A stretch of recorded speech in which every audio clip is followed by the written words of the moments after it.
And good evening, everyone. Welcome to Week 8 of the fantasy and NFL seasons. We have Green Bay and Arizona tonight. I know Green Bay's got at least 3 wide receivers out with COVID, so should be a lot of scrambling going on and maybe pick up some guys. But once again, I'm John here with Sean. Sean, how are you? I'm good, John. How are you? Good, doing well. Looking to get back in winning ways in our fantasy league here. I'm struggling this year, but hopefully this week will be a little bit better. Before we dive in too much, um, what do you think of all the COVID news coming out of Green Bay? I mean, it hurts me. I have Devonte Adams, so I don't like seeing that. But then it's just and then it's like, oh well, and then you pick up Allen Lazard, and then you hear Allen Lazard, he's out, and then you hear that Scantling's still injured. So it's like at that point, you can't really trust anyone besides Randall Cobb or Tunyon on the Packers and Aaron Jones because I don't really know anyone else on there that's caught a touchdown pass from Aaron Rodgers on the Packers besides those three. Yeah, So I agree with you there. big Thursday night football game a week ago. Everyone's anticipating it, and then after Sunday's game, it kind of killed everything, and the Packers kind of chances of winning kind of like diminished a lot. I know that Cardinals are heavily favored. Yeah, yep, and that's how it'll probably turn out too. But before we take a deeper dive into tonight's game, are there any games you're looking forward to this Sunday? Yeah. I'm interested in the Sunday game with the Bucks and the Saints. Uh, I think it's a battle for first place. So whoever wins, if the Saints win, I think they take over first place. If the Bucks win, I think they take a 2-game lead. Um, Another game that's going to be interesting is the Sunday night football. Obviously the Vikings and Cowboys, but are the Cowboys? I saw a thing saying that Dak might not play. It all depends how he feels with his calf strain. So it'd be interesting to see how that game would happen on a Sunday night football if Dak ends up not playing. Yeah. Any other games on Sunday? Um, no, I mean, I think the 49ers, the quarterback controversy, like how they said they're going to stick with Jimmy G, so it's kind of how long do they ride that out? And then another good game, I think it'll be pretty good one is Mac Jones versus Justin Herbert, two young quarterbacks with two good teams. It just comes down to it as to whose defense can step up more. Besides that, I mean, I could see the upset of the week, honestly, coming in Seattle. I think Jacksonville actually has a good chance of going to Seattle possibly and beat them. I think that Jacksonville is not playing bad, but Seattle isn't playing good. Yeah, I agree with you there. I'm actually looking forward to a couple games as well this week. I'm actually looking forward to Philadelphia at Detroit. Detroit went into LA last week. I know they did a couple trick plays. We have Payo Time here in the chat. He's a Rams streamer, and I was watching his stream during the game. And every time they did an onside kick, they did a fake punt. So Detroit was doing whatever they can to stay in that game, but the Rams pulled away at the end. But I going up against Philadelphia, that's one of the teams that I think Detroit might be able to beat. And I'm also looking forward to Tennessee going into Indianapolis. Yeah. I think for a lot of teams like the Detroit, the Philly, Miami, possibly the Texans and Jets, even the Panthers, I think that it could be after Sunday's loss with the trade deadline coming up, I think on Tuesday, it could be dumpster fire sales going on for a lot of teams that aren't ready for rebuilds. I know Carolina predicted that they were going to have a good season, but if CMC's out and they lose Sunday, I think they're in last place in the division with starting 3-0 and they're 3-5. So Yep. Sam Darnold played on Sunday like Sam Darnold of old times. I mean, it comes down to it. Is you got to play good. I mean, look at Miami. Tua played a good game. It's just the defense couldn't stop a nosebleed there in the fourth quarter. Yeah, with Yeah, Darnold in Carolina, you brought him up. He they were loving it the first 3 weeks of the year. They were absolutely loving that trade. We were kind of like, you know what, let's wait and see. And now losing CMC has hurt them, but I mean, Darnold has turned into he can't read a defense. yeah, and that, and I think it also hurts them is Robbie Anderson's invisible. He is. And they just gave him a big extension. Yeah, he's not even present on the team. For a guy that lit it up last year, and this year it's just been opposite. I think he has 1 touchdown or 2 touchdowns and only like a handful of catches. I don't think he has anything going on in his favor, which is odd for a guy that was running the offense last year. Yeah, absolutely. Before we jump into tonight's game, Payo Time asked, I traded Tunyon for Pittman this week. Was this a bad trade? Sean, No, when I look up the stats there, what's your take on the trade? no, I think you won that trade. T.Y. Hilton back. Pittman's stats since he's been back haven't been fully like there, unless another injury comes along away, like that would involve Hilton coming out. I think Wentz is going to start sharing the ball a lot more. You could see it in his games on like Sunday night against the 49ers. He shared the ball a lot and didn't really favor one guy. I mean, Pittman is a big touchdown person. He's got the speed to break one. But I think Tunyon in the last 2 games, I think he has 2 touchdowns, and I think he's up around almost 200 yards, like 150-ish yards of offense. So I think he's finally coming into form. And this week, you're probably going to have a breakout game from him. I mean, I think tonight, you're going to see a lot of people will get some stats that you wouldn't really see ever for the Packers. So, I mean, we were talking before the stream, and I think that you might even see Aaron Rodgers break a run or two this tonight. Mm-hmm. Yeah, they're going to have to. Now, Rodgers being one of the best of all time, it can keep that team in the game, but I think losing both Adams, Lazard, and Scantling is gonna Yeah, hurt them yeah, really bad, and they'll end up losing. yeah. Because you got to think about it. The Arizona defense.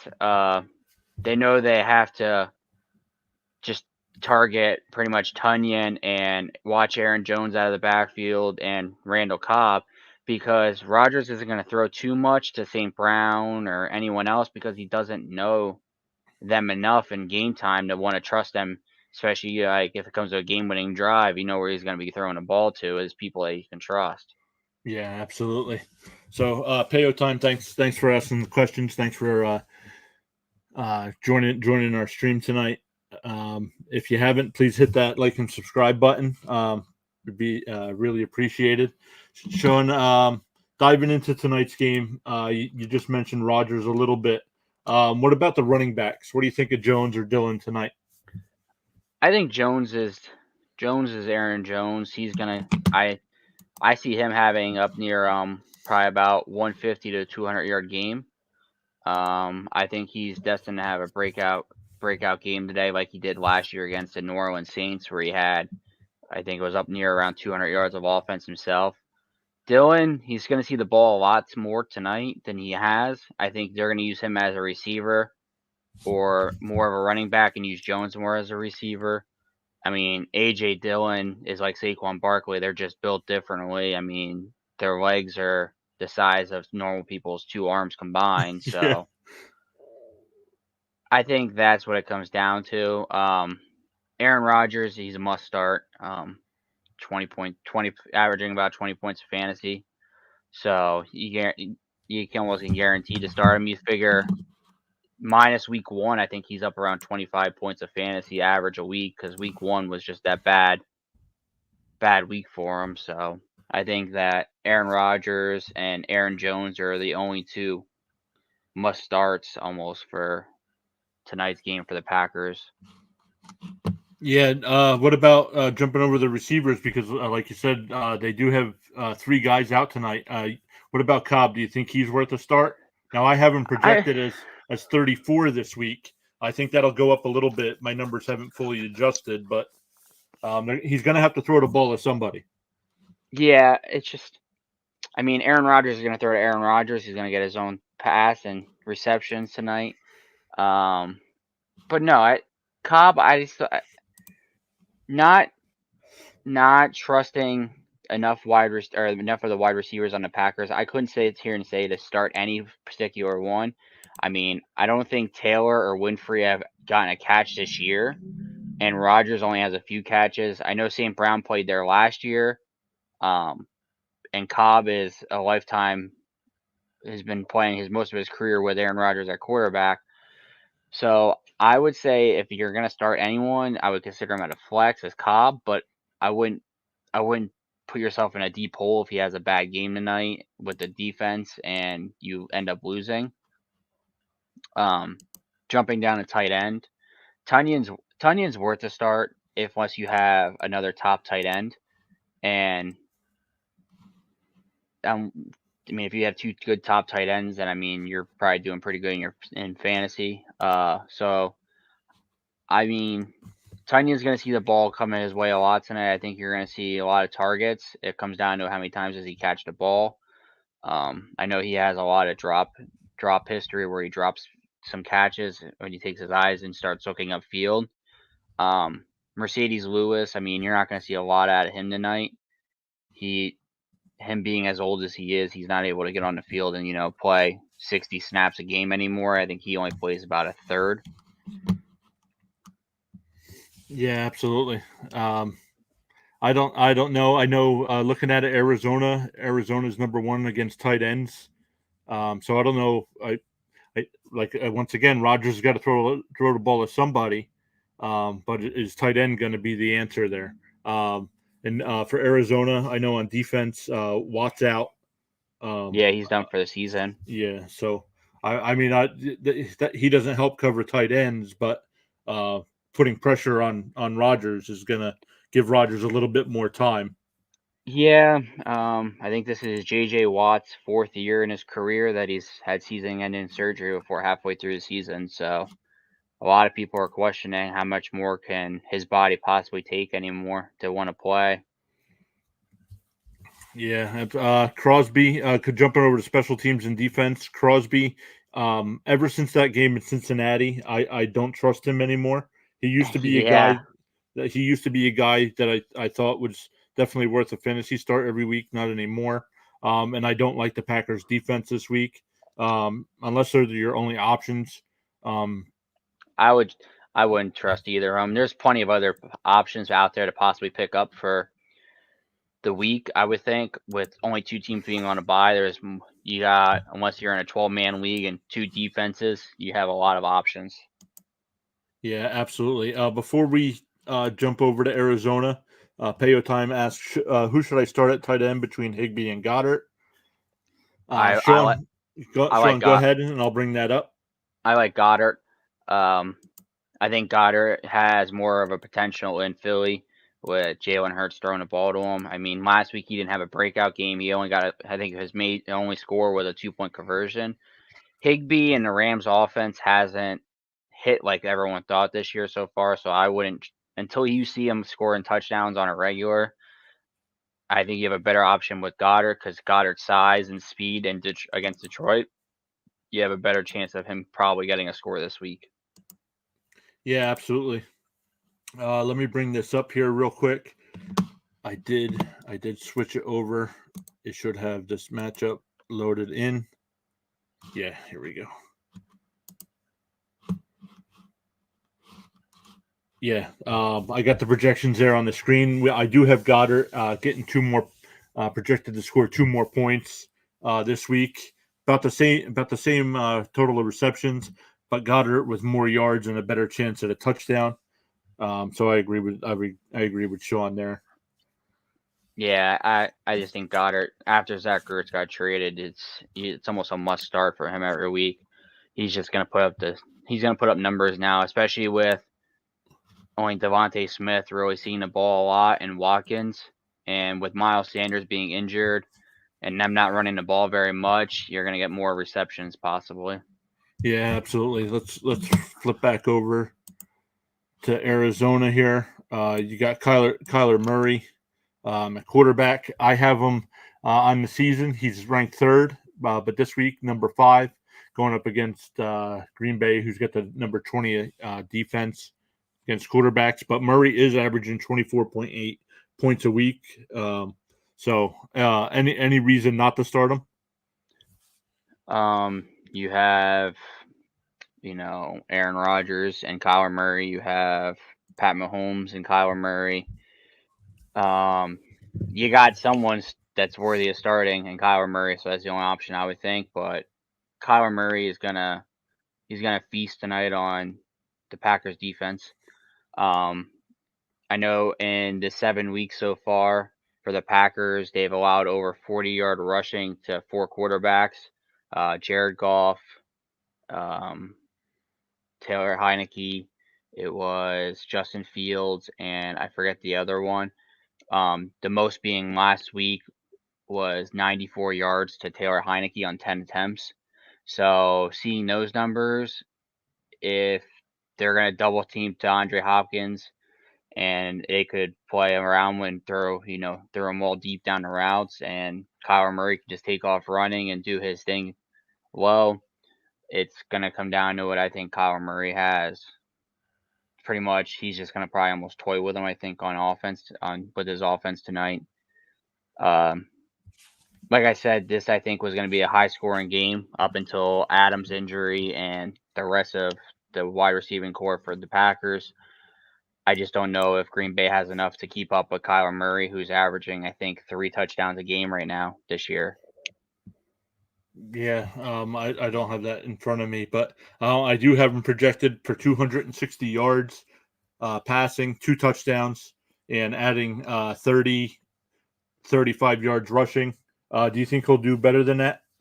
Yeah, I'm hoping. I have him in fantasy, so I'm thinking he has up around 300 yards passing and probably about 50 yards rushing, and I think you're going to see probably about 2 to 3 touchdowns out of him. His only big thing is if you have him in leagues that hurt you with sacks, that you take a point away or whatever, that could hurt you because he's getting sacked a lot. So he loses a lot of points on that aspect. Yeah. How about running backs? Edmonds and Connor are ranked 19th and 21 on the season, which is running back 2 spots. But I have them at 23 and 30, putting Connor either at a low RB2 or even a flex spot. Would you start either one of these guys tonight? I wouldn't start either one. I don't know. I'm not a big fan of the Arizona running back core. When it was just Chase Edmonds and Kenyon Drake, when Drake was injured, Edmonds kind of stepped in when Drake was healthy and Edmonds would be injured. You could trust one or the other.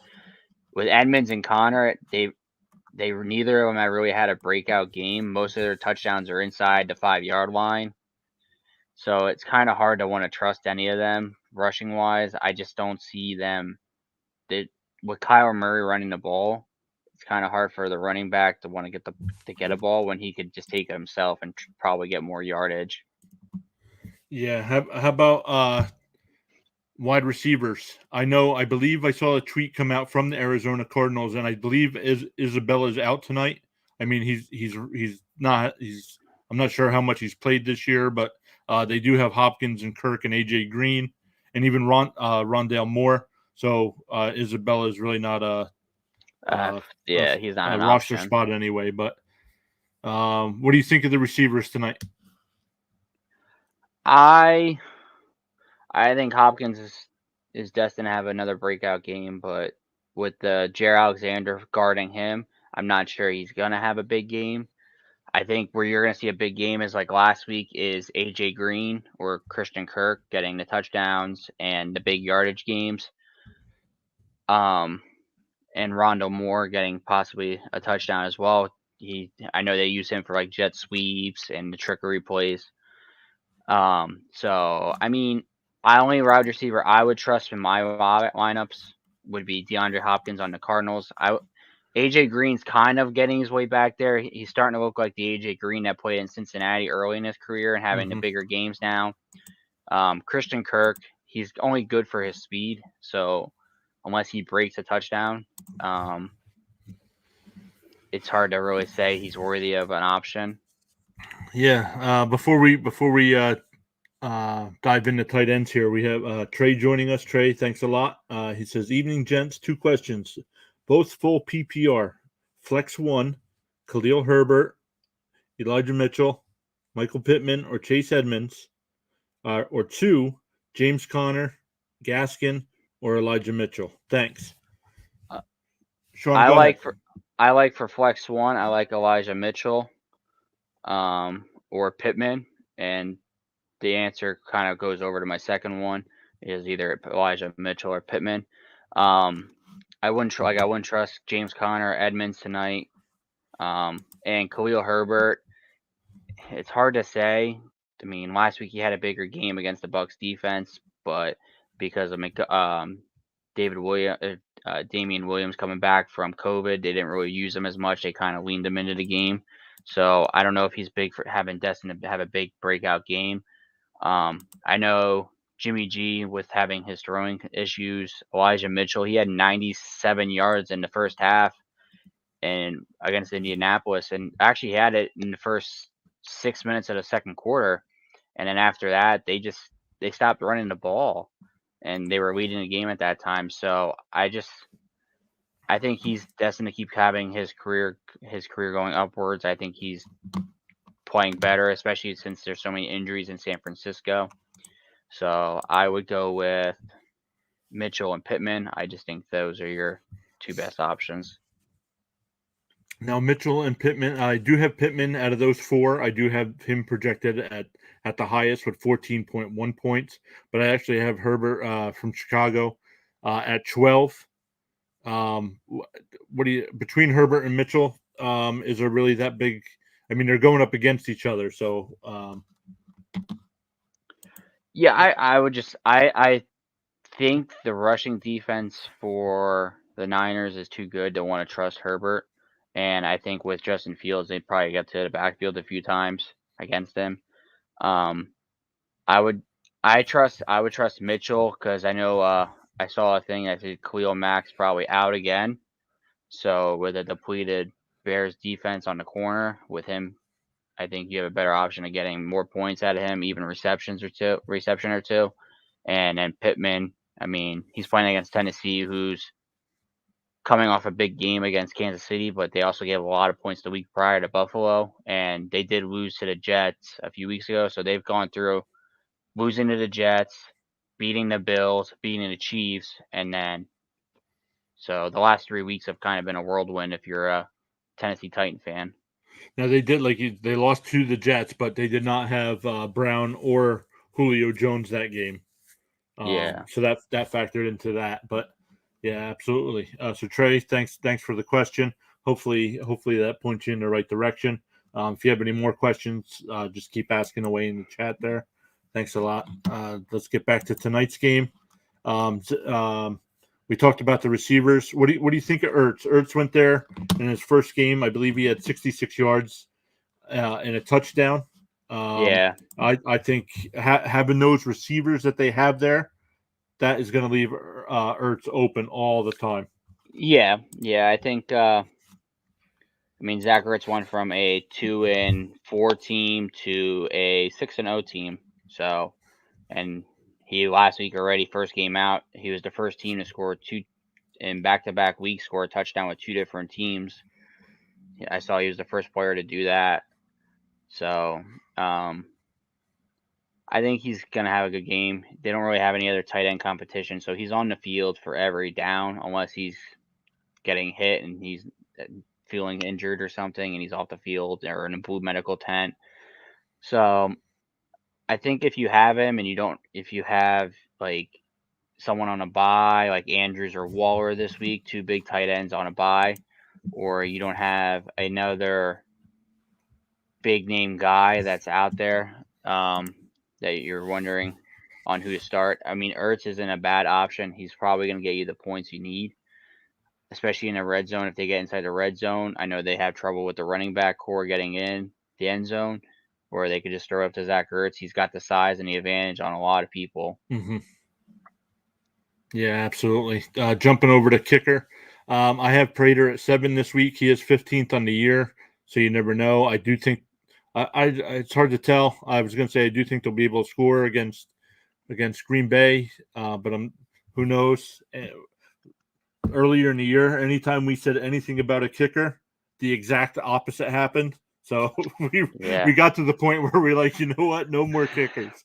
But I would stay away from the Cardinals' defense as well. What do you think? Yeah, you're going up against Aaron Rodgers. Yeah, you might get a sack. You might get 2 sacks. But Aaron Rodgers could also put up 48 points on you in 3 quarters and be benched by the 4th. So, I mean, I wouldn't trust him. I wouldn't start him. I don't like Arizona's odds tonight with the defensive wise of not giving up points to Green Bay. Yeah, like I said, they might get a sack or 2, turnover maybe, but you're not gonna stop Aaron Rodgers from putting up at least 14 to 17 points. He's gonna get in scoring range. He's known for big play, throwing the ball deep and letting the defense get him a pass interference and put him in range right away. So he's gonna do stuff like that and get some points put on the board easily. Yeah. Anything else in this game? Any stat predictions tonight before we jump into some position? No, I just think the Cardinals win. I think they win with like a score of like 32-21 or 30-21. It's like it's gonna be an awkward score because I think they kick some field goals to get some weird points. But I think the Cardinals win this. I think they stay undefeated, and I think they go battle on for another week to keep the streak going. Yeah, I agree with you. I do think the Cardinals will win tonight. You never know with Aaron Rodgers though, and Green Bay does have a good defense. So if they could step up, you never know what could happen. But with the injury with the COVID problem in Green Bay, and the wide receivers being out, I just don't think they'll be able to keep up with them tonight. Yeah, exactly. It's hard to keep up with an offense that is high powered as the Cardinals and fully healthy, where the Packers are so banged up right now. It's hard to want to sit there and say that they're going to have a breakout game because you don't really trust any of the receivers. Yeah, jumping over to some positions, looking at the quarterbacks first. Any particular quarterback besides your own fantasy quarterback that you're thinking is going to have a good week this week? I think someone that's going to have a good week is Joe Burrow or Carson Wentz. I think either of them, they're both playing upwards right now. They're both kind of playing better each week as it goes on. Joe Burrow's is learning a new offense. He didn't really get the option last year. He got injured early. And him and Jamar Chase, they're out there setting records, and Jamar Chase is putting up numbers that no rookie ever seen. And Carson Wentz, he's got to learn the offense, and his injuries early in the year in the preseason hurt him and everything. So he's getting better. Quarterbacks that it's hard to say. If you have someone better to start him right now, is Patrick Mahomes. I don't know what's going on. Maybe he's forcing too much, or maybe the Patrick Mahomes era that we thought we were seeing, like Tom Brady era, is kind of going down. Mahomes just has to learn that he's got to stay in the pocket and just stand and try to trust his offensive line and throw the ball where it's needed and throw it out of bounds when needed. He tries forcing so much, and his receivers turnover ratio. I mean, a lot of tip passes, go the wrong way, but he's leading the league in turnovers, and last year he had 7 all year, and he has, I think, 9 or 10 turnovers already this year. Yeah, this is going to sound weird, but I actually I haven't projected at number 1, but I really like Josh Allen this week against Miami. He is 7th on the year. They've had their bye week, so I think that's why he's a wait. Did they have did Buffalo have their bye Yeah, week? yeah, they had it Okay, last so week. that's why he's down the list a little bit. And I actually like Dak Prescott this week a lot too. They're going up against Minnesota. I believe that's a Sunday night game. Yeah, the only thing is his health with his Who's calf. health? Dak Prescott with his calf strain. It's Minnesota with their defensive line. I know they've been getting through the offensive lines pretty easily, and Cowboys don't have a great offensive line, so you could see the Vikings possibly just going for legs and trying to get him to twist or something the wrong way and possibly get him out of the game. Got you. Any quarterbacks you don't like? I don't know. I don't think there's really a bad matchup this week. A quarterback I really don't like right now is Jalen Hurts. He's not showing his potential, I don't think, in Philly. Like he started out the season good and it's kind of fallen apart really quickly. I think that he doesn't. I don't know if he doesn't trust his receivers but he's so costly with the turnovers. Like he's throwing the ball like really carelessly lately, and I just think if he gets the turnover ratio a little bit better, he'll be a better quarterback. Another quarterback I don't really like this week is Kirk Cousins against Cowboys. They're going to be guarding all the receivers so much that it's going to come down to Dalvin Cook, I think, running the ball and getting the ball running and then opening up the receiving core. But Diggs will be playing on Jefferson, so I could see everyone else having a good game compared to Jefferson. But if someone starts having the hot hand in receiving core, Diggs is going over there because the guy's a turnover machine. Yeah. Sorry, I lost it. I actually man, sorry about that. I lost it. I had who I didn't like this week.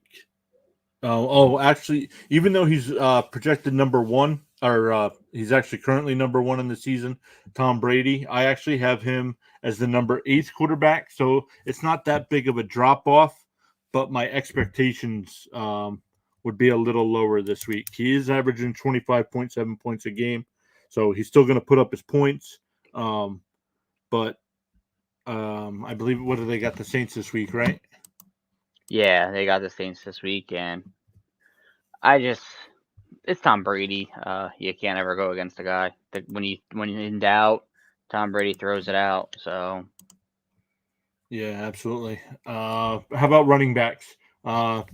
Thursday night we have Aaron Jones tonight and Edmonds and Connor tonight. But for the rest of the week, and especially the late games, how do you think, especially Sunday night, Cook against Elliott? What do you think that matchup's going to look like?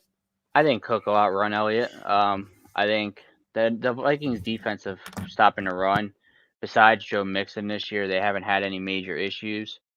I think Dalvin Cook he had the bye week, so it helped him, and I think he'll have a good game.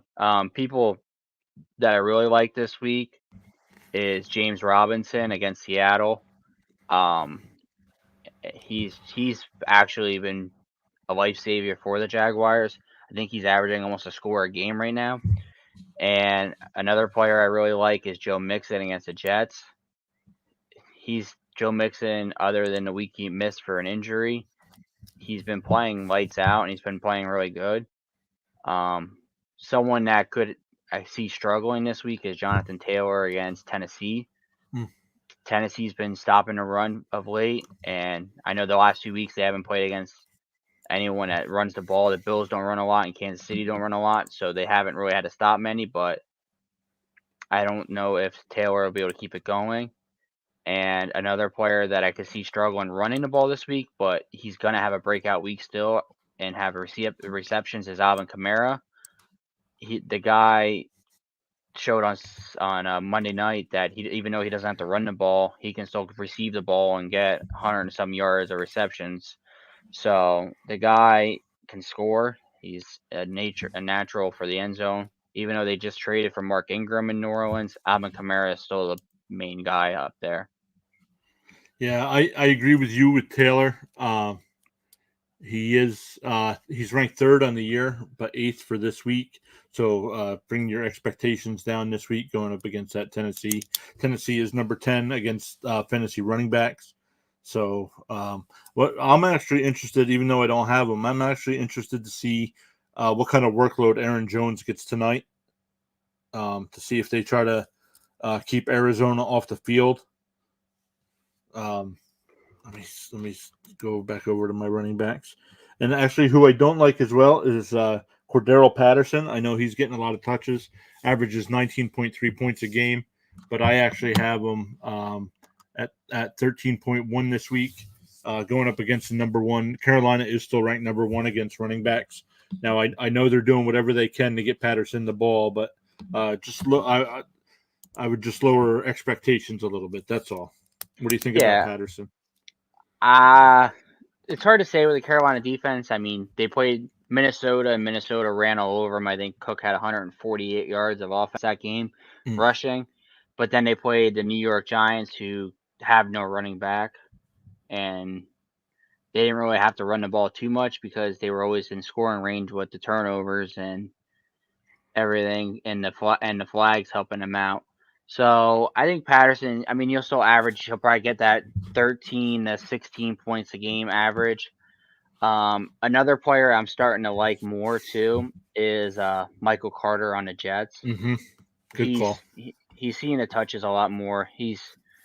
I know the Jets are struggling, but with a rookie quarterback in his first career start this week again, that they're gonna hand the ball off a little bit more, especially against Cincinnati. I mean, they are playing a tough rushing defense in Cincy, but you still gotta have to let them learn somewhere. So I mean, between him and their other running backs they have that they use, it's still 50-50 on who gets the ball in the red zone. But I think that he's gonna have a good game. A pretty decent game. I think he's between the 13 to like 14 point he'll probably at.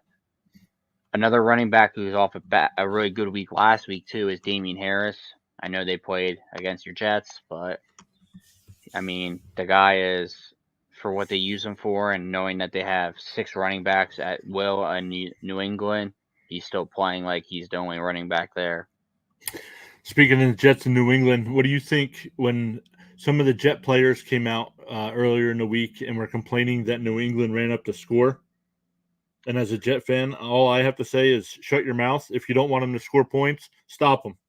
Yeah, I mean, it's that simple. They had 4 rushing touchdowns, and I think 2 of which were like 30 or 40 yard rushes. Yeah. So, and they gave up a lot of big plays. I know they were giving up like 30, 40 yard plays at a time. So I think that you can't really complain about running up the score. That's like saying Tom Brady ran up the score in Chicago. He kind of just went on cruise control in the second half. Yeah, absolutely. Any other running backs before we jump over to wide receiver? No, let's jump over to receivers. Cooper Kupp is our number 1 this week. Before I jump into some stats for Kupp, anybody you're looking forward to this week? Jamar Chase. The guy's a freak of nature. He's 1 in a million for a guy that in preseason everyone said just mark him off, put the X over him. He's done. Like, he's not made for the NFL, and look what he's doing. He couldn't catch a ball in the preseason. Couldn't catch a ball, and the guy has 6 touchdowns and 6 or 7 touchdowns on the season. Like, come on, the guys. Yeah. And it was like the third quarter last week that he was at 201 yards. Like, I don't know if they sat him the rest of the game or what. Yeah, well, they took all their starters out in Baltimore of all places. Yeah. Like, the start of in the fourth quarter, everyone was already taken out almost. Like, I know everyone loves Lamar Jackson, but personally, I don't like him. I don't think he's a quarterback that is ever going to win a Super Bowl in Baltimore. I have said that since day one. I just don't. he's playing great games, but the games that he's come back to win this year, he's had the defense save him a lot. And you think about the Kansas City game, they came back because of turnovers, and Indianapolis because of turnovers and the defense, and they couldn't make a field goal. So, and in Detroit, that game was questionable and will be questionable, that how that game ended with the field goal and delay of game and a lot of other things. So I think 2 or 3 of their wins could be a loss this year, and they could have a losing record by far. Another player that I keep an eye on, he's starting to have a really good weeks, is Marvin Jones in Jacksonville. Since CJ Chark went down, he's actually started to have a lot of really good games. So I think that he's destined to keep having good games, especially against a bad Seattle defense that is having trouble stopping anyone. It's hard to really say Seattle really what they have with so many injuries they've had. So I just think that Marvin Jones is starting to have, him and Chenault being the 1 and 2 down there, they're starting to have really good games. I think that he's learning their offense really well, which, I mean, yeah, he did come from Detroit, and he came from not seeing the ball on a decent amount from where he and everything. So he's starting to learn what, he's being a team player, and I mean, he's used to being on losing teams, so he's kind of been used to that. So he's used to just seeing the ball get thrown his way because of the scores always being in lopsided favor. Another person I really like this week is Jaylen Waddle. He's starting to get the ball more. I know last week I think he had an ankle injury early in that game, and then they made him questionable, and then he ended up coming back, and I think he ended up he's still having a decent game. So I think that he's turning it around. He's getting better as his rookie season. And then below him is he's my bold prediction of the week, Jacoby Myers. Jacoby Myers will score a touchdown this week. Now, does he have any? I know he doesn't have a receiving touchdown. Does he have any touchdowns? He doesn't have a single touchdown in his career other than 2-point conversions. He's had 3 taken away because of a flag. Because of his, so in his 3rd career year, he's going to see the end zone for the first time in his career since college. And I think they said it's been 5 or 4 years since he's been in the end zone. So I think it'll be an emotional one, but I think he finally gets that one. Well, what's funny is during the Jets Patriots game, they were talking about Myers, and they said his dad keeps harassing him because he doesn't have any. He's doing everything else but scoring touchdowns. So that was funny. But yeah, some of these wide receivers. One of my young favorite wide receivers is T. Higgins in Cincinnati. So this is actually going to be not. I don't want to say tough week for me because Jets are my team. But I would probably say Cincinnati's probably my 2nd or 3rd favorite team. So I like seeing all these young guys, but this week I don't want to see any of them score anything.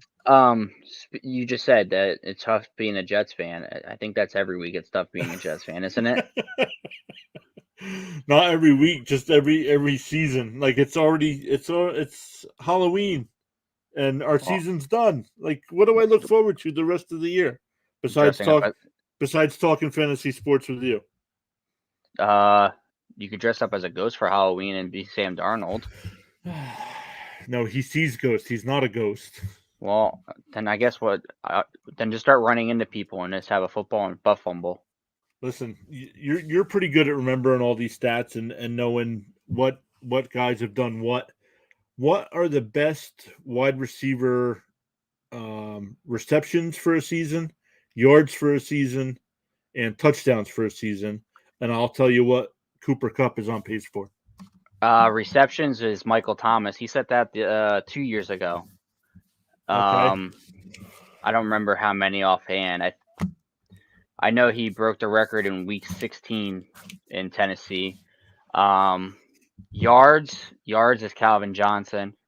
He's had that record. He broke that from Jerry Rice on a Monday Night Football game a couple years ago, and Jerry Rice was there when he broke it. Do you remember how many yards it was though?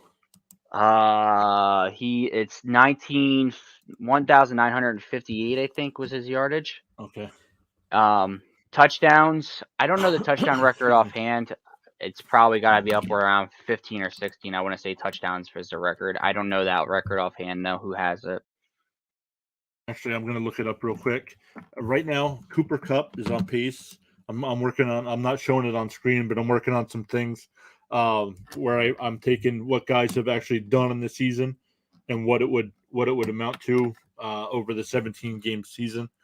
Right now, Kupp is projected to have 136 receptions, 1,965 yards, and 22 touchdowns.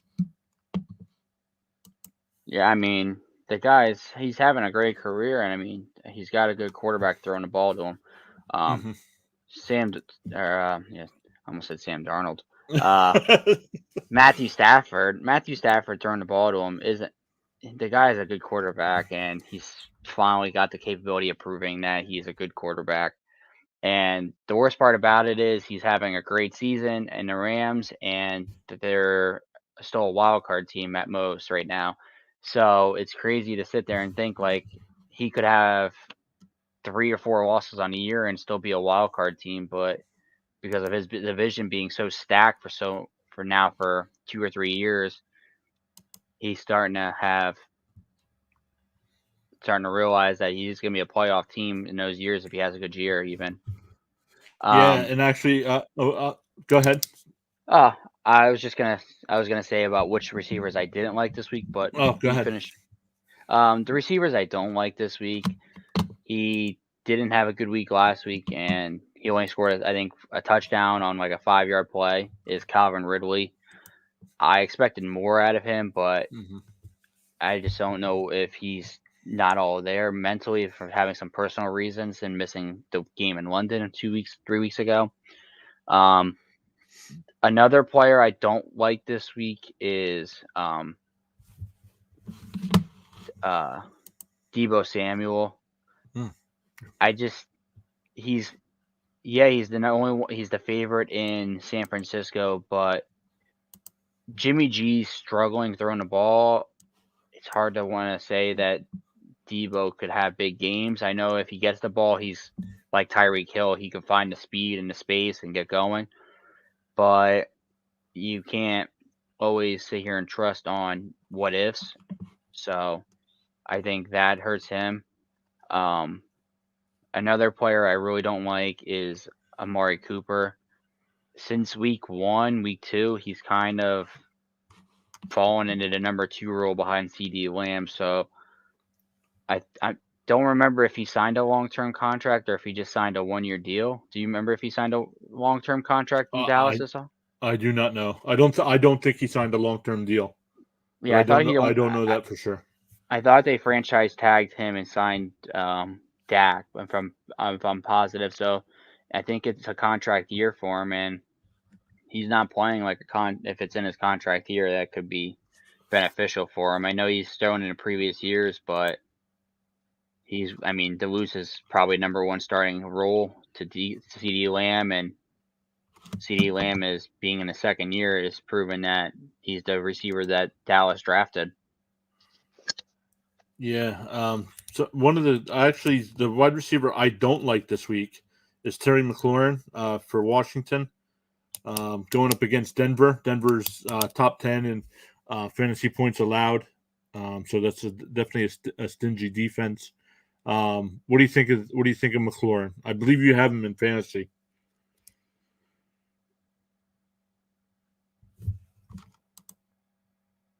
You're muted, bud. It's weird. I must have hit the button.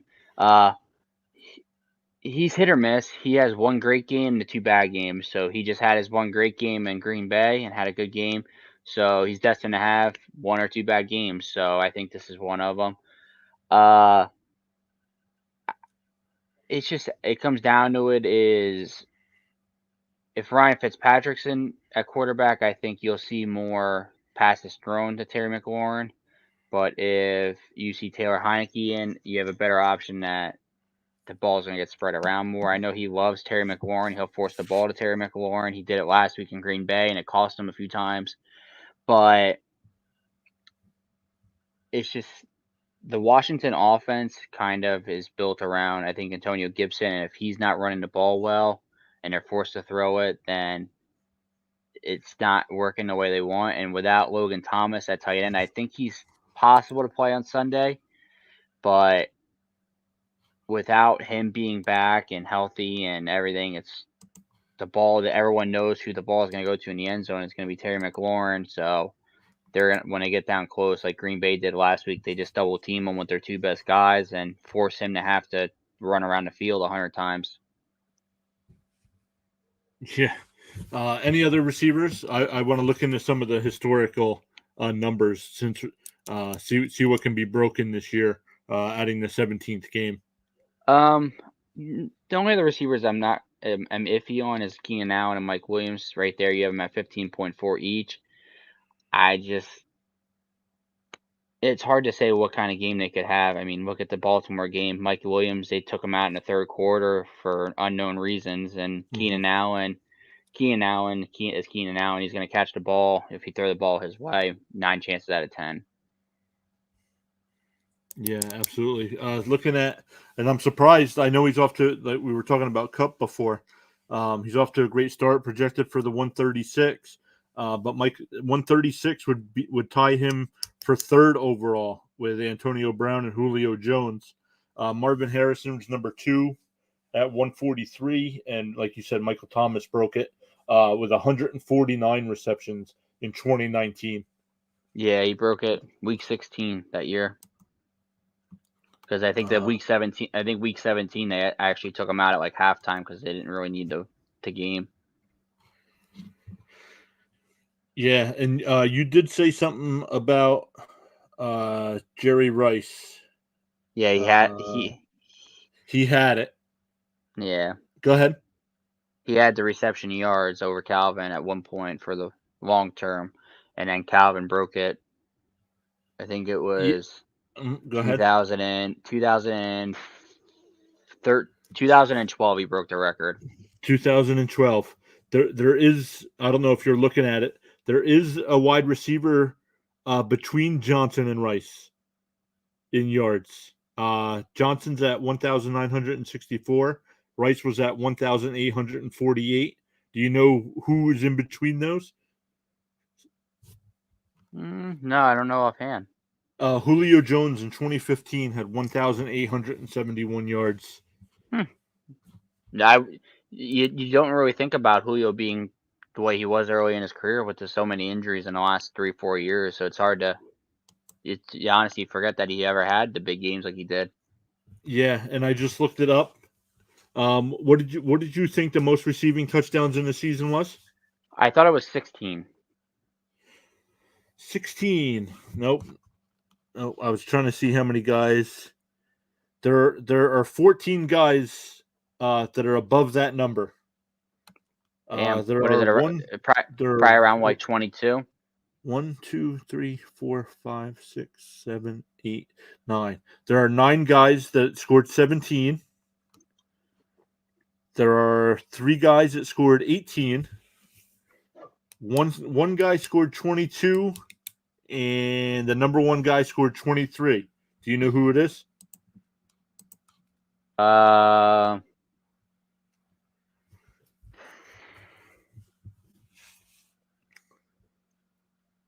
I know it's not Calvin Johnson. I know it's not anyone that played right now.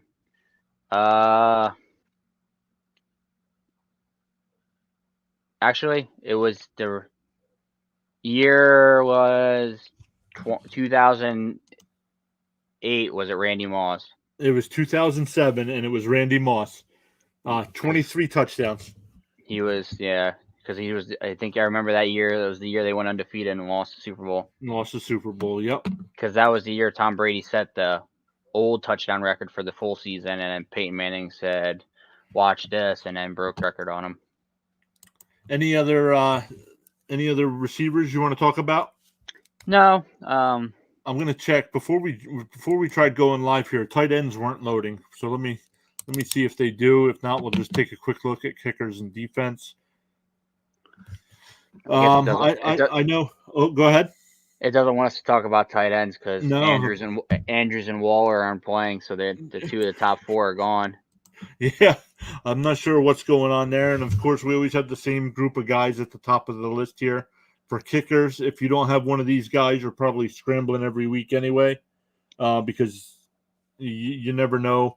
Actually, one of the guys that has been around a long time. That's I'm not sure. I don't have it here in front of me, but Nick Folk never misses unless it's over 50 yards. I forget how many in a row he's made from under 50, but it's like 30 something, I think. I think it's like 32 or 33. They said last week during a Jet game. Yeah. A guy I'm starting to like is Chase Mclaughlin in Cleveland. Unless he's got to go for 50 some plus yarders, the guy is almost guaranteed to make it. I mean, him being a rookie. But like you said, it's hard to predict kickers.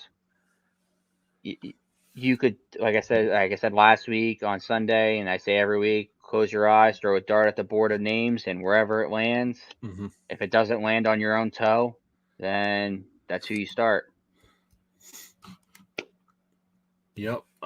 Jumping over to defense. Any particular defensive matchup you like?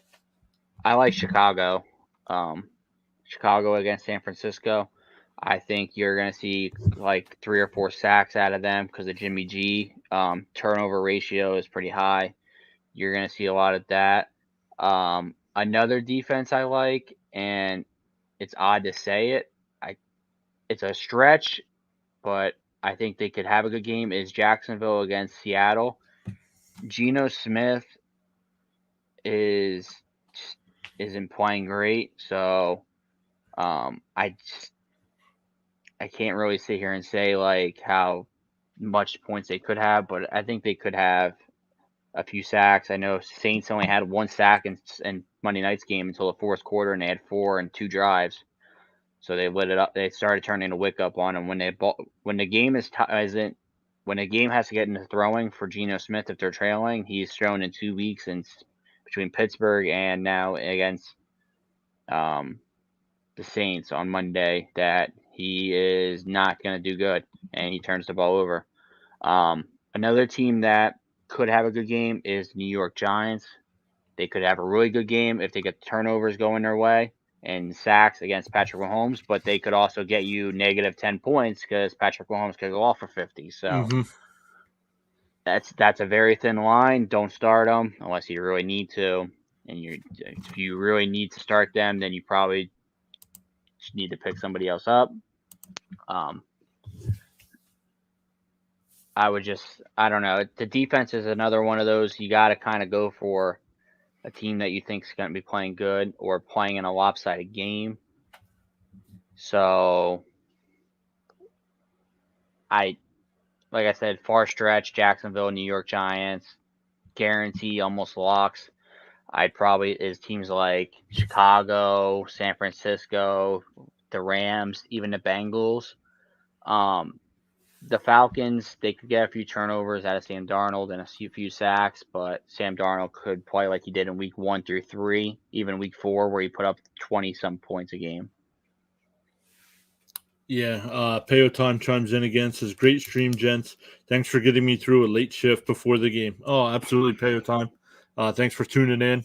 I know I'm looking forward to your stream again this Sunday because watching Jet games isn't enjoyable. So before I get ready to watch Minnesota lose this week, I'll watch Payo Time stream.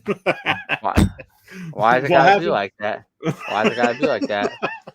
You know I'll be rooting for the Vikings. I hate the Dallas Cowboys. This is when I looked at the schedule in the beginning of the year. I sat here and I said, if the Vikings could be at 500 when they go into this tough stretch where they play, I think they play Cowboys this week, then they play the Rams next, or not the Rams, they play the Ravens next week, then they go and they travel to the Chargers and play the LA, then they play the Packers, and then it comes up and it's the Thanksgiving week and they play the Niners, and that's when they start playing their division games over again. I said if they can get to that and they can battle it out, I say that we could be a playoff team.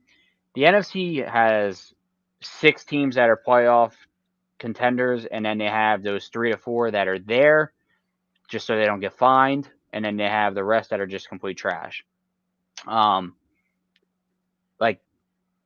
I think if the Vikings can win 9 to 10 games, I think that's a 6 seed in the playoffs, and you never know when you make the playoffs. I mean, everyone sits here and says last year they said the Bucks were unstoppable in the playoffs, but everyone slept on the fact that Washington had put up 24 points on them, and they had the ball to go on a game-winning drive, and if they could have scored, the Bucks might never have been champions last year. Nope, So absolutely not. And that Washington, what's his name? Heineke was the quarterback for that game, right? yeah, and that was his first career start in the playoffs against Yep. Tom Brady, and 6-time champion at the time. So Yep, absolutely. you, So, any wild prediction, player predictions or score predictions for this week? I don't really have any. I think last week I said there'll be more sacks than turnovers, and I didn't look into that stat, but I don't think there was many turnovers last week, as many as we thought there would be, and I think a lot of games were sack city. I mean, I think Justin Fields got sacked 4 or 5 times just on his own, so I mean that helps out when you got quarterbacks like that. My upset of the week, since I'm not on Sunday stream, is my upset of the week actually is Jacksonville on Seattle. I predicted last week's upset of the week. I said it. You I did. said You Cincinnati. did pick Cincinnati.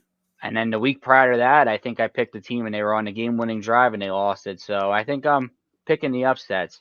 I just think Jacksonville is the upset of the week. I like how they're playing. It's sad to say for a team that's 1-5, they're playing really good, or 1-6 they are.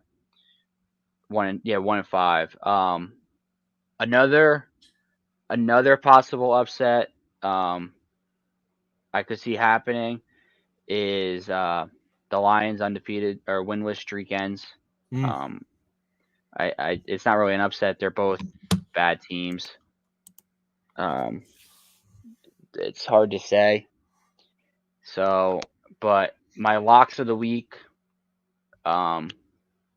is Buffalo. I think Buffalo is a guaranteed. Cincinnati, and I think a game that everyone's going to be sleeping on that could actually be a really good game is actually the Saints and Bucks. I think that that's going to be a high-scoring affair. I think you're going to see 2 defenses that are not playing fully, that have a good game. Yeah, and actually, the late games on Sunday, I'm actually looking forward to New England going into the Chargers. That should be interesting to see how that turns out. I know New England just came off a win against the Jets, and they put up 50 something points. Are they really that good? I think we'll find out this week against the Chargers. Yeah, like I said, my bold prediction, Jacoby Myers, I think he finally gets that monkey off his back. I think he finally gets that first career touchdown. Another, this is a far stretch bold prediction. I think in Tennessee Indy game between Taylor and Henry, I actually think you see upwards of 250 rushing yards in that game. That's Tennessee, Indianapolis. Yeah, I think that's gonna be a high rushing game and least passing. You got 2 running guys playing against each other. And it'd be interesting to see. I saw it this week, the Diggs versus Diggs, with Diggs and Cowboys and Diggs and Buffalo, both being one wide receiver and one being a cornerback. I saw that they both have 2 touchdowns on the year. So everyone keeps saying that if they would have a bet for who they could pick, they all think that Diggs on the Cowboys actually could outscore his older brother and Stephon Diggs, which I could see actually happening because the guy is a pick 6 machine. I think he's averaging an interception a week right now that he's playing, or actually I think it's a 1.25, and I think he has one interception each game, if I'm not mistaken. Yeah, I think you're right. I don't have those numbers in front of me, but I think you're right. And if I'm not mistaken, I think the record is 8, so they could break he could break the record soon. I think the record was set. I think it's by multiple people, if I'm not mistaken. Let me look real quick. Most interceptions in a season is actually 14. It's held by Night Train Lane in 1950. Didn't think it was ever that many. Next, taking an early look at next week. Of course, of course, the week you're not on, my team is on Thursday Night Football. Come on, let's get that W in Indianapolis. Oh, never mind. We're not winning in Indianapolis either. So, but some of the games next week, I just took a quick look. The Chargers going to Philadelphia. Like you said, the Vikings going to Baltimore. Let's see who else we got here. Green Bay going to Kansas City, Tennessee going to the Rams, and the Monday night game's not that great. Chicago going into Pittsburgh, but actually that Sunday night game should be really good. Tennessee and the Rams. What do you think of that one, real quick? Yeah, looking at our early schedule next week, I mean, I think that the Sunday night game could be a good game. Monday night, everyone keeps saying, why isn't the NFL stepping in and starting to flex games around? I think it comes down to it is they don't want to flex games unless it's a Sunday game, the Sunday to Sunday because of people's traveling and all that. But I think the NFL has got to start looking into it after injuries and like preseason. Like, can we move games around? It gives people time to like change flight plans or anything else that they have.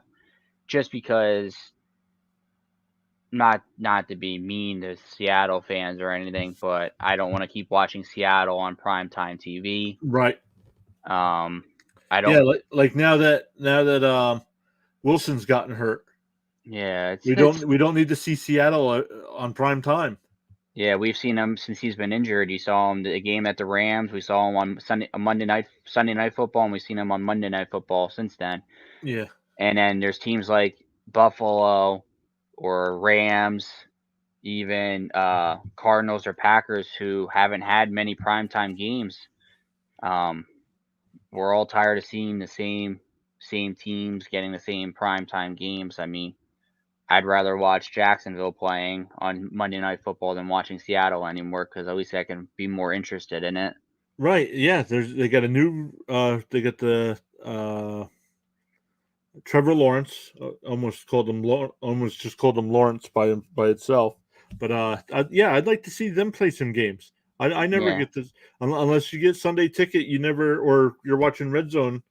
You never get to see some of the younger guys in the league. Yeah, and it's just, I mean, some people want to watch their teams on primetime games. I mean, I think that you have 18 weeks in a schedule, that you have 32 teams. Every team should have a Sunday night and a Monday night game, or even a Thursday night game. There's no reason why you have 3 primetime games, and then starting week 16, they start doing Saturday night games even when college football is over. So there's no reason why you can't tell me that each team can't have at least one primetime or 2 primetime games in a year.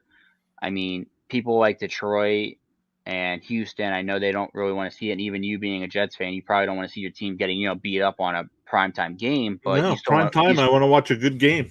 You want to still be able to see your team playing and all that, and having, division matchups and all that. Like the Giants and Chiefs Monday night game, no one kind of wants to see that. We'd rather see, a Tampa Bay and New Orleans on a Monday night game. Yeah, absolutely. I agree with you there. So they got to do something. And I know that starting in this year, they're actually even doing Monday Night Football for playoff games, which is I actually like that. I like it, but I also don't like it for the fact that if you're the team that wins on Monday night, you have to travel, and you have to possibly travel.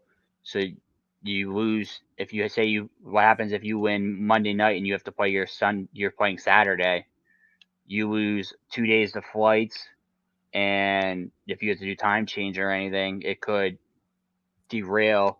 like saying for instance, say Tampa Bay plays on Monday night and then they play Saturday night. Saturday at 4:00. Yeah, and they're playing out in LA against the Rams. They gotta do time change, 2 days Mhm. of flights. With getting on the plane, and they lose it the day getting off the plane. And I I see it being nice. But as a fan aspect, if you work Monday nights, you're missing possibly a good playoff game, especially if it's your team. That's like saying you're gonna play the Super Bowl on a Monday night and you're not gonna. So I like it, but I think they could have also done it is possibly moved it and did a Friday, Saturday, Sunday night game, and then the following week could have been Saturday and Sunday, so the teams that play on Friday can at least get a day of rest and they don't lose rest. But Yes, so that'll I, be that will be, I forgot about the Monday night playoff game. I think they're yeah, doing two on Saturday, 3 on Sunday, and then 1 Monday. I think that's what they decided. yeah, 2 Saturday. It's gonna be at 4 o'clock, 8 o'clock, and then it's 1, 4, 8, and then the 8 o'clock on Monday night. But That Monday night game, that's going to be that they're going to. I don't care who it is. It's going to get a big ratings. yeah, I think it's changed for ESPN. They're gonna get the aspect of seeing playoff games on ESPN on a Monday night. The only thing that could hurt them is if it's a out west team playing on Monday night, like out in LA. It'd only be 5 o'clock out there, Mm. so that could hurt them. But the people that it could also hurt is the East Coast, saying like it's a Buffalo or somebody on the East Coast, like say it's either Tampa Bay or New Orleans, playing on an 8:30 start time. The game won't end till midnight. So being one of those fans, if you have work Tuesday morning, having to stay up late for a playoff game, kind of could lose some people as well. You might see the ratings after like the second or third quarter start to diminish because people on the East Coast start going to bed and they don't stay up till midnight, 1 o'clock. They want to celebrate a team win. Yeah, I didn't know. I'm going to keep streaming. I don't know if you were interested in doing that or if you were going to head Nah, out. The game's getting ready to start here, but yeah, I'm gonna. thanks for joining me again. What are you doing where you're going to be away? I actually am going on a vacation with my brother and my two uncles. We do a yearly vacation to North Carolina for a week. We go to the dirt racing finals and all that. So I won't be on next Thursday and I won't be on. I'll be on next Sunday possibly if I'm back in time. And then this Sunday I actually have a wedding, so Oh, I'm away all weekend this weekend. So I won't be here for 2 streams, but I'll bring the action back next Sunday with some well, predictions. definitely. And If you get a chance to look at it, not this week. We kind of went over a lot of stuff this week, but next week, if you have any crazy predictions for the Thursday night game, yeah, and yeah, if you don't think you're going to be around Sunday, text me as well, and yeah, I'll share your takes on the stream. yeah. Of course, I'll pick the Jets as my upset of the week for you. No, they're not going to Indianapolis and beating Indianapolis. But Hey, I'm gonna end it here. I'm gonna take about a 15-minute break, but then I'm gonna come back and live stream. Just hanging out, watching Thursday night football, working on some fantasy stuff. Anybody wants to come in and chat, I'll be available. But we'll see you guys on Sunday. Sean, enjoy your wedding, enjoy your time. Actually, we have a late question. PPR league, start one wide receiver and a flex. Higgins, Landry, Connor, Pollard, Cobb, or Parker. Oh, he's got Cobb in there. Sean, start one wide receiver and a flex. Are you Cobb, using Cobb? Are you using Cobb, Cobb tonight? Cobb all day. Landry is shaking up injuries in Cleveland.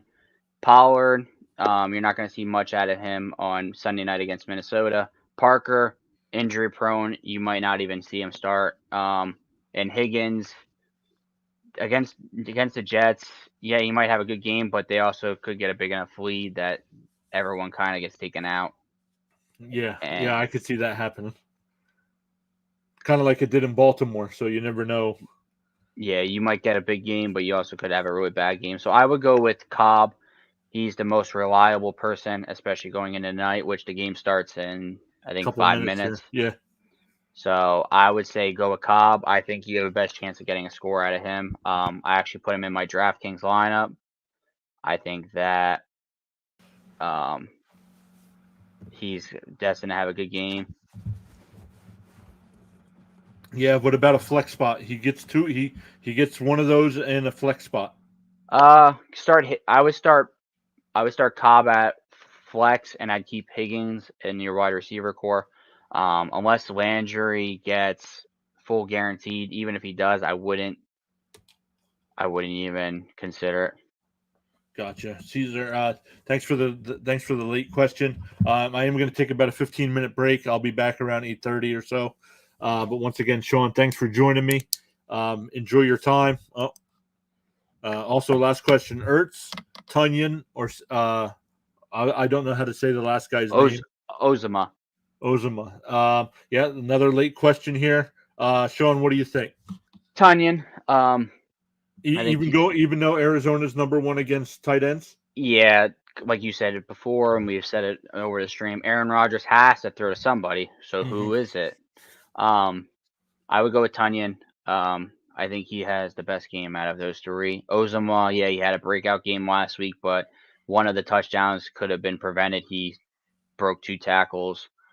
And it was a blown coverage, and the other one was, like I said, blown coverage. So they could have both been prevented. So he could have had a bad game. So I would go with Tunyon. I would think he has the best game unless an injury derails it. And for you being on stream in the next 15 minutes, I mean, if anyone has any questions, you can ask me and I'll answer anything. Yeah, absolutely. So, Caesar or Cesar, thanks for the questions. Like I said, I'm going to take about a 15-minute break, but I'll be back streaming around 8:30. Sean, enjoy your time. Make sure you get your lineups in. Yeah, I will. Don't worry. I'll still beat up on you in fantasy. Yep. And I'll talk to you. I'll talk to you here in a little bit. All right. I'll talk to you later, guys. See you in a week and a half. See you. Bye.